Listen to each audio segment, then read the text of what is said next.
এই মুহূৰ্তত আমি উপস্থিত আছোঁ বটদ্ৰৱা প্ৰকল্পত আৰু প্ৰকল্পস্থলীত দেখিবলৈ পোৱা গৈছে দিনে নিশাই একাকাৰ কৰি ইয়াৰ যিসকল বনুৱা তেওঁলোকে ইয়াত নিয়োজিত হৈ অতি তৎপৰতাৰে কাম সম্পূৰ্ণ কৰি তুলিছে। আৰু এই মুহূৰ্তত আমি এটা কথা উল্লেখ কৰিব বিচাৰিছোঁ যে 29 ডিচেম্বৰ তাৰিখে বটদ্ৰৱা প্ৰকল্প ৰাইজৰ বাবে মুকলি কৰিব কেন্দ্ৰীয় গৃহমন্ত্ৰী অমিত শ্বাহে আৰু তাৰ বাবে পূৰ্ণ প্ৰস্তুতি চলা দেখিবলৈ পোৱা গৈছে। আৰু ইতিমধ্যে জিলা প্ৰশাসনৰ লোকেই হওক, স্থানীয় বিধায়ক ৰূপক শৰ্মাই হওক বা মন্ত্ৰী পীযুষ হাজৰিকাই হওক, সকলো এই স্থানত উপস্থিত হৈ অতি তৎপৰতাৰে সূক্ষ্মভাৱে পৰ্যবেক্ষণ কৰিছে। আৰু যিহেতু জিলা প্ৰশাসনো এই স্থানত উপস্থিত হৈ নিৰীক্ষণ কৰা পৰিলক্ষিত হৈছে। আমি পুনৰ উল্লেখ কৰিছোঁ যে 2021 চনত এই যি বটদ্ৰৱা প্ৰকল্প কেন্দ্ৰীয় গৃহমন্ত্ৰী অমিত শ্বাহে ভূমি পূজন কৰিছিল আৰু বৰ্তমান সময়ত যিহেতু 29 ডিচেম্বৰ তাৰিখে গৃহমন্ত্ৰীগৰাকী এই স্থানত উপস্থিত হৈ ৰাইজৰ বাবে মুকলি কৰিব বুলি ইতিমধ্যে জানিব পৰা গৈছে আৰু তাৰ বাবে পূৰ্ণ প্ৰস্তুতি চলা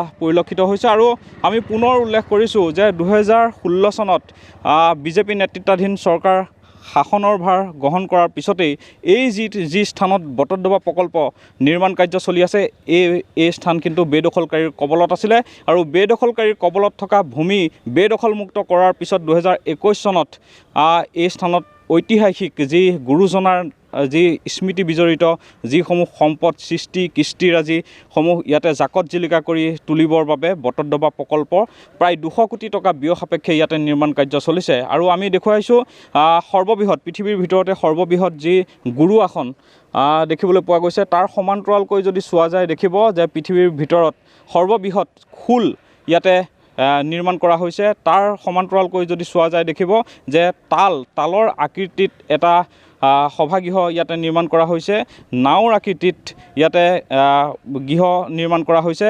যদি চোৱা যায় দেখিব যে এক দৃষ্টিনন্দন পৰিৱেশে বিৰাজ কৰিছে। যিহেতু মাজত মাত্ৰ কেইটামান দিন বাকী আছে, 29 ডিচেম্বৰ তাৰিখে কেন্দ্ৰীয় গৃহমন্ত্ৰীগৰাকী এই স্থানত যিহেতু আহিব আৰু তাৰ বাবে পূৰ্ণ প্ৰস্তুতি চলা পৰিলক্ষিত হৈছে। আৰু এই মুহূৰ্তত যিহেতু আমি বটদ্ৰৱা প্ৰকল্পৰ পৰা পৰিৱেশ দেখুৱাইছোঁ, এনেদৰেই সম্পূৰ্ণ সাজু কৰি তোলা হৈছে বটদ্ৰৱা প্ৰকল্প।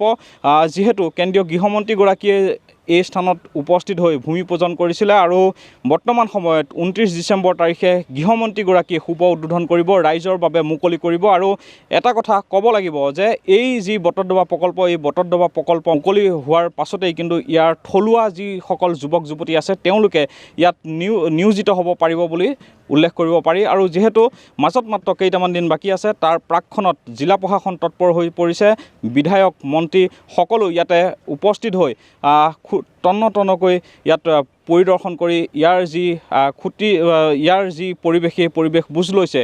আৰু যিহেতু আমি উল্লেখ কৰিছোঁ গৃহমন্ত্ৰীগৰাকী এই স্থানত যিহেতু আহিব, তাৰ বাবে দেখিবলৈ পোৱা গৈছে ভক্তপ্ৰাণ ৰাইজৰ মাজতো উৎসাহৰ ঢল বোৱা পৰিলক্ষিত হৈছে।